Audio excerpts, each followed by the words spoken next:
how are you seeing the industry in the next 25 years? Oh, I'm so bad at that. I don't know, and I kind of, I feel like for me, I just want to, I'm slightly myopic about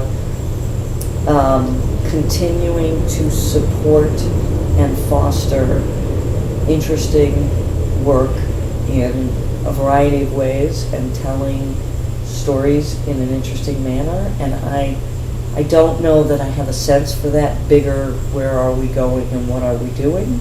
But personally, I want to be engaged in whatever the new stuff is, in interesting ways that help tell stories. I was recently at Sundance, and they have something they call New Frontiers. And what was fascinating about it was the, there's so much technology that's been developed, and we're all seeing all this incredible technology. But what they did that I think was so smart was they said, okay, but it's empty without the artists and the filmmakers and the storytellers and the engagement. Mm-hmm. So they've made a concerted effort to put those together and to marry the Samsungs and the Oculus Rifts and all of the technology companies Mm-hmm. with artists of a variety, Mm-hmm. a variety of artists, whether Mm-hmm. they're visual artists, whether they're theater people, playwrights, but putting them together and then letting them figure out how to energize and activate the technology. And that to me is super exciting. That's where I want to be. Yes. I want to dig in there. And they're saying too, they want the audience to participate in the story. Well, that's what's so cool about the virtual Interactive. reality stuff. Mhm. I mean, it's fascinating. And I think there's applications in journalism. I think there's applications in entertainment and arts in general. And I think we don't know, and that's what's kind of fun and exciting to see where can this stuff take us.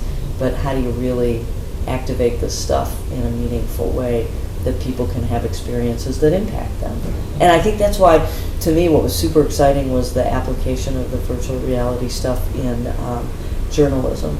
There was a piece on Syria, and I read the paper, I watch the news, I try to be informed, but having that virtual reality experience in that setting, in Syria, where you're standing on a street and something blows up, it totally changed my experience of what's happening and my desire to find a way to help engage in that experience and that piece of news to try and make it better, to try and make things better. And I think what was interesting was there was a study done that empathy is key. Yes. And that we have lost our ability to empathize because we're so inundated with images, and that these virtual reality experiences actually re-engage that part of our brains